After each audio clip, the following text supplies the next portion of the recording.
그 다음에는 이제 근로소득과 자산소득 분배에 대해서 설명을 해드리려고 하는데요. 왼쪽에 보시면 OECD 소득 분배 데이터인데 보통 그 소득이 어느 정도 뭐 불공평하게 혹은 평등하게 배분되었는지를 보려면 지니계수를 많이 사용을 하거든요. 근데 지니계수가 이제 낮을수록 평등한 거고 높을수록 불평등해지는데 스웨덴 보시면 이렇게 노란색 표 칠한 거 보시면 스웨덴 지니계수가 가처분 소득의 지니계수예요. 이거는 0.275라고 해서 엄청나게 낮은 거를 확인을 할 수가 있습니다. 다른 북유럽 국가도 상당히 낮은 편이고요. 반면에 미국은 0.39, 한국은 0.345니까 우리나라나 미국 같은 경우는 가처분 소득의 지니계수가 좀 높아서 소득이 좀 불공평하게 배분이 되어 있고 스웨덴 같은 경우는 상당히 공평하게 배분이 되어 있다라고 할 수도 있는데요. 스웨덴 같은 경우는 전문의를 따더라도 평균 한 1,000만 원 번다고 해요. 그러니까 한국보다 오히려 훨씬 적게 버는 거죠. 전문의로 따지면. 근데 청소부를 해도 300만 원 정도는 벌거든요.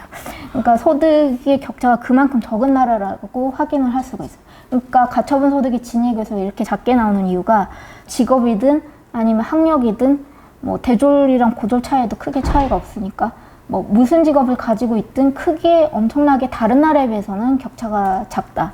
그래서 이렇게 진위계수가 작게 나오는 거고, 그래서 많은 언론이라든지 많은 뭐 연구자들이 이런 사례를 보고 정말 평등한 나라라고 그렇게 좀 북유럽 국가들에 대해서 평가를 하는 경우가 많은데요. 반면에 오른쪽 표를 보시면 이제 이거는 자산에 대한 진위계수입니다. 왼쪽은 소득, 근로소득에 대한 진위계수이고 오른쪽은 자산에 대한 진위계수인데 네덜란드가 전 세계 1위를 차지하고 있고요. 0.9니까 이게 1에 가까울수록 극단적으로 불공평한 거거든요. 근데 네덜란드가 0.9니까 여기는 정말 극단적으로 불공평한 나라라고 할 수가 있고 2위가 러시아이고요. 3위가 스웨덴입니다. 그리고 다른 북유럽 국가들도 이 총 자산에 한해서는 진위계수가 상당히 높은 거를 확인을 할 수가 있으니까 북유럽 국가들이 자산 측면에서는 이게 좀 격차가 많이 벌어져 있다는 거는 확인할 수가 있고요.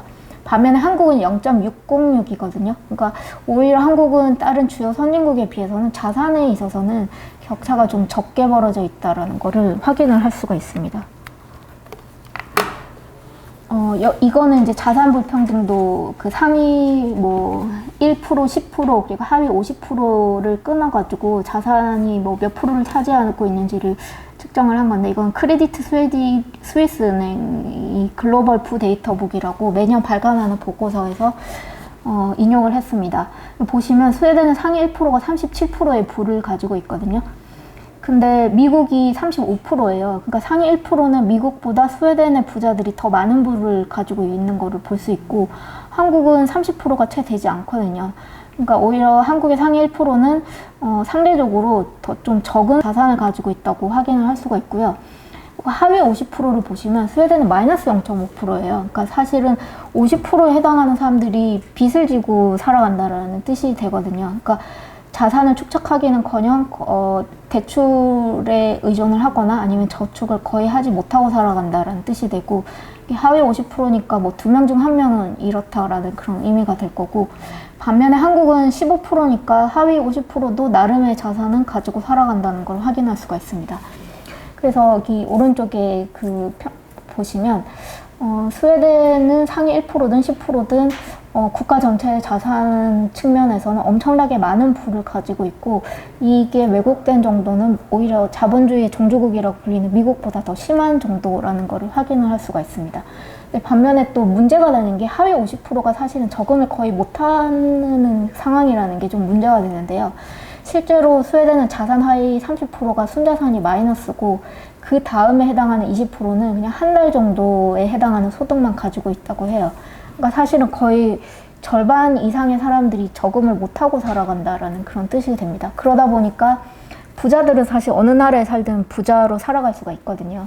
특히 뭐 스웨덴은 상속세도 없고 그러니까 계속 부를 물려줄 수가 있는데 평범한 뭐 사실 하위 50%라고 하면 뭐 중산층이나 뭐 중하위층 뭐 이런 것도 다 포함하는 개념인데 이제 그런 사람들은 근로세가 너무 세다 보니까 그리고 특별소비세라든지 부가가치세도 세고 숨겨진 세금도 많고 하다 보니까 저금을 하기가 좀 힘들어지고 그러니까 세금 부담이 크다 보니까 그래서 저금을 하지 못하니까 중산층만 돼도 저금을 하기가 좀 힘들어지니까 부자하고 중산층 사이에 격차가 조금 벌어지게 되는. 그래서 오히려 어떤 많은 분들은 복지국가를 만드는 것이 오히려 자산의 격차를 심화시킨다라고 보는 분들이 계세요. 왜냐하면은 한국이나 미국처럼 좀 세율이 낮으면 그 중산층만 돼도 뭔가 이렇게 저금을 좀 하고 재테크를 하고 이렇게 돈을 좀 불릴 수가 있는데, 사실 여기서 보셔도 아시겠지만 북유럽 국가의 국민들은 이제 많은 분들이 그렇게까지 못하고 있는 상황이기 때문에 자산의 불평등이 조금 더 고착화되는 그런 경향이 있습니다. 물론 또 그 스웨덴의 하위 50%는 저금은 못하더라도 사회적 안전망이 되어 있고, 그래서 너무 뭐 빈곤으로 추락할 가능성은 없기 때문에 뭐 크게 문제는 아니라고 볼 수는 있겠지만, 스웨덴이 국가별로 그 총 자산액 같은 거를 따졌을 때 저축률이 상당히 떨어지는 나라거든요.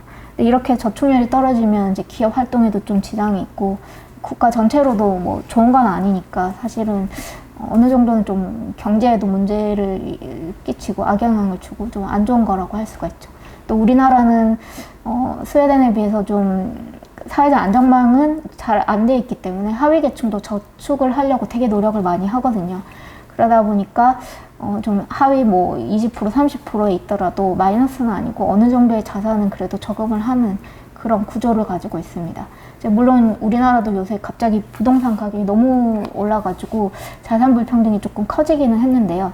다른 외국에 비해서는 사실 자산 불평등이 한국은 그렇게 심한 편은 아니에요, 아직은. 이거는 이제 그 WEF라고 다보스 포럼을 운영을 하는 단체인데요. 그 WEF 세계 경제 포럼에서 발표한 글로벌 사회 이동성 지수입니다. 이거는 이제 계층 이동이 어느 정도 가능한지를 측정을 하는 지수인데, 여기를 보면 1위부터 5위까지 다 북유럽 국가들이 다 차지를 하고 있거든요.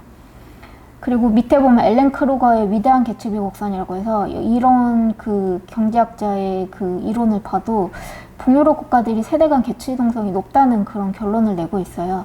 그래서 이런 WF의 뭐 지수라든지 아니면 위대한 개츠비 곡선 이런 거를 인용을 하면서 많은 언론에서 스웨덴이 평등한 국가이고 노력만 하면 사회 이동을 쉽게 할 수 있다 이런 식으로 언론에 많이 소개가 됐었는데, 이런 지수들의 문제점이 뭐냐면 지표를 측정을 하는 거에 소득만 넣고 자산에 대한 거는 아예 들어가 있지가 않아요.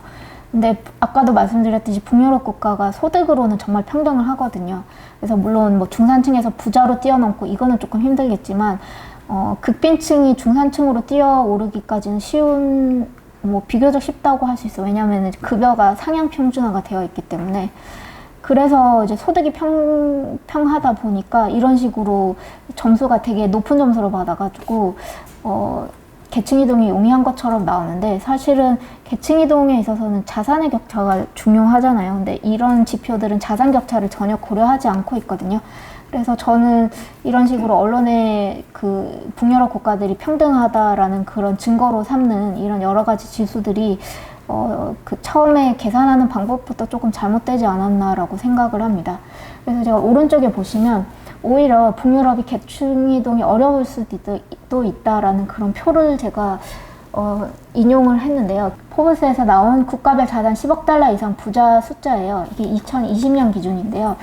10억 달러면 한국 돈으로 뭐 1조 3천억 정도 되는데, 보시면 14위 스웨덴이 억만장자 수가 31명, 그리고 16위 한국이 28명으로 나오거든요. 근데 스웨덴이 인구가 1000만 명밖에 안 됐는데 31명의 억만장자를 배출을 하고 있고, 그보다 인구가 5명이나 많은 한국은 28명밖에 되지 않아요. 그래서 인구당으로 치면 스웨덴이 슈퍼리치의 수가 가장 많은 나라 중에 하나입니다. 그래서 그 정도로 인구 대비 이렇게 그 슈퍼리치의 수가 엄청나게 많다라는 걸 확인할 수가 있고, 또 밑에 보시면 국가별 그 10억 달러 이상 자산가 유형인데, 이거는 피터슨 연구소라고 이런 연구소에서 발표를 한 통계 자료이고요. 이렇게 보시면 스웨덴 같은 경우는 상속으로 부자가 된 경우가 63%, 자수성가형이 37% 정도라고 나옵니다. 그리고 이거는 이제 미국하고 반대가 되는 건데, 미국은 상속으로 부자가 된 게 28%밖에 되지 않고 자수성가형이 뭐 그보다 훨씬 많은 한 72% 정도 되는 걸로 확인할 수가 있어요. 그래서 오히려 미국이 상속을 통해서 부자가 된 경우가 적고 자수성가형 부자가 훨씬 많은데, 북유럽 같은 경우, 특히 핀란드 같은 경우에는 상속 부자가 100%거든요. 자수성가형 부자가 한 명도 없고, 그래서 오히려 우리의 통념과는 다르게 미국이 자수성가를 한 사람이 많고 북유럽은 상속을 통해서 부자가 된 사람이 많다는 것을 확인할 수가 있습니다. 그러다 보니까 아무래도 아까도 말씀드렸듯이 중산층 같은 경우는 세금이 너무 높아서 저금을 하기도 좀 힘들고, 또 그러다 보면 상대적으로 박탈감이 생길 수밖에 없는 거거든요. 그리고 스웨덴 같은 경우는 근로소득이 뭐 승진을 하든 아니면 직업을 바꾸든 뭐 엄청나게 크게 차이가 있지는 않기 때문에 어떻게 보면 열심히 일할 유인은 좀 떨어진다고 볼 수가 있어요. 그래서 그 결과 이런 부작용이 생긴 게 아닌가 하고 저는 생각을 하는데요. 이거는 이제 국가별 성인 1인당 연평균 도박 손실액을 따지는 지표인데 이코노미스트에서 발췌를 했습니다. 보통 국가의 도박 산업이 어느 정도 발전을 했는가, 어느 정도 그 크기가 큰가를 볼 때 이렇게 성인 1인당 도박 손실액을 인용을 많이 하더라고요. 그래서 저도 이 자료를 가지고 왔는데요. 오스트레일리아나 싱가포르, 그리고 아일랜드 이렇게 상위권에 있는 나라들은 보통 관광객이 많고 그 외국인 관광객이 카지노에서 좀 돈을 많이 쓰는 구조를 가지고 있고, 그 밑에 보시면 미국이라든지 뉴질랜드, 캐나다, 여기도 관광객이 많은 나라잖아요. 그리고 밑에 이탈리아, 영국 이런 나라도 마찬가지고, 그래서 여기는 이제 자국민도 있겠지만 외국인들이 좀 많이 와서 카지노에서 돈을 쓰고 이런 나라인데, 핀란드, 노르웨이, 스웨덴, 덴마크 이런 나라들은 사실 이런 다른 국가에 비해서는 좀 관광객이 좀 적은 나라 있고, 특히 핀란드나 스웨덴은 관광객이 그렇게 많지도 않는데 상당히 이게 상위권에 있거든요. 도박 손실액이. 그러니까 그만큼 자국민들이 좀 도박을 많이 한다라는 거를 확인을 할 수가 있고, 저 오른쪽에는 그 스웨덴의 되게 유명한 카지노 회사예요. 이게 TV 광고도 정말 많이 하고 있고, 약간 과장을 하면 스웨덴은 TV 켜면은 2개 중에 하나는 도박 광고를 할 정도로 도박 광고가 아마 제일 많이 TV에서 방송이 되는 것 같습니다. 왜냐하면 이제 국가에서 이런 걸 제한을 하지는 않거든요. 그래서 카지노 광고도 많이 하고 있고 온라인 카지노도 허용을 하고 있어서 이게 되게 많이 하고 있어요. 그리고 이 밑에 사진은 핀란드의 사진인데요. 핀란드는 모든 슈퍼마켓과 모든 주유소와 모든 편의점이나 모든 아니면 주유소에 이런 슬롯머신이 설치가 돼 있어요. 그래서 어딜 가든 이런 슬롯머신을 확인을 할 수가 있고, 이 아저씨들도 아마 이제 슈퍼에 장 보러 오셨다가 슬롯머신 그냥 한번 하시는 것 같은데, 핀란드 같은 경우는 사실 여기 이제 순위가 4위인 걸로 확인해서도 알 수 있겠지만 성인 2명당 1명이 일주일에 한 번 이상은 도박을 한다라고 그렇게 통계가 나옵니다. 그리고 또 다른 이제 그 한탕주의 중에 하나가 이제 부동산 투기를 많이 하는 건데요. 이제 블룸버그에서 작년 여름에 국가별로 버블 지수를 측정을 한 게 있는데, 이제 보시면 스웨덴이 3위, 그리고 4위가 노르웨이, 6위 덴마크 이런 식으로 북유럽 국가 최상위권을 차지를 하고 있어요. 근데 이것도 보시면 스웨덴 사람들이 사실 그 대출을 해가지고 LTV가 85%까지 해주거든요. 그래서 대출을 받아서 집을 엄청 많이 사고, 왜냐하면 사실 다른 방법으로 돈을 벌 수 있는 기회가 사실은 좀 많이 차단이 돼 있기 때문에 부동산으로 돈을 벌려는 그런 노력을 특히 젊은 사람부터 시작해서 정말 많이 하고 있고, 그러다 보니까 집값이 계속해서 올라가고 있거든요. 그러니까 지난 한 10년 정도 계속 부동산 가격이 상승세에 있고, 또 계속 올라가다 보니까 사람들이 또 대출을 해가지고 계속 집을 사고, 그래서 가격이 계속 오르고 버블이 끼고 이런 형국인데, 이제 밑에 보시면 가처분 소득 대비 가계부채 비율이거든요. 근데 전 세계 1위가 덴마크고 2위가 노르웨이예요. 여기는 거의 한 250% 가까이 되는데요. 여기 가계부채 비율이 전 세계 1, 2위 정도니까 엄청나게 높은 걸로 확인할 수가 있죠. 근데 한국도 사실 가계부채 비율이 정말 높은 나라 중에 하나인데 스웨덴하고 거의 비슷한 수준이라고 볼 수가 있습니다. 그래서 덴마크, 노르웨이, 스웨덴 이런 이제 북유럽 국가들이 상당히 높은 가계부채 비율을 형성을 하고 있고, 이 중에 상당수는 무기지로 인한 집값을 사기 위해서 대출을 받은 그런 것들인데, 사실 어떤 분들은 북유럽 국가들은 그래도 사회적 안전망이 잘 돼 있기 때문에 이제 제로금리도 끝나고 이제 거의 금리를 올리는 추세에 있잖아요. 그래서 이자 부담도 좀 세지고 이럴 텐데, 그래도 사회적 안전망이 있으니까 괜찮을 거다라고 하시는 분도 계시는데 사실 뭐 미국이라든지 일본 같은 경우는 가계부채 비율이 한 100% 정도밖에 안 되는데 북유럽은 그보다 2배 가까이 부담을 많이 가지고 있는 거잖아요. 그래서 이런 식으로 가계부채 비율이 높으면 당연히 경제에 부담이 될 수밖에 없고 만약에 혹시라도 이게 버블이었고 버블이 꺼진다면 경제적으로 큰 위기를 맞을 수도 있는 심각한 상황이 될 수도 있습니다.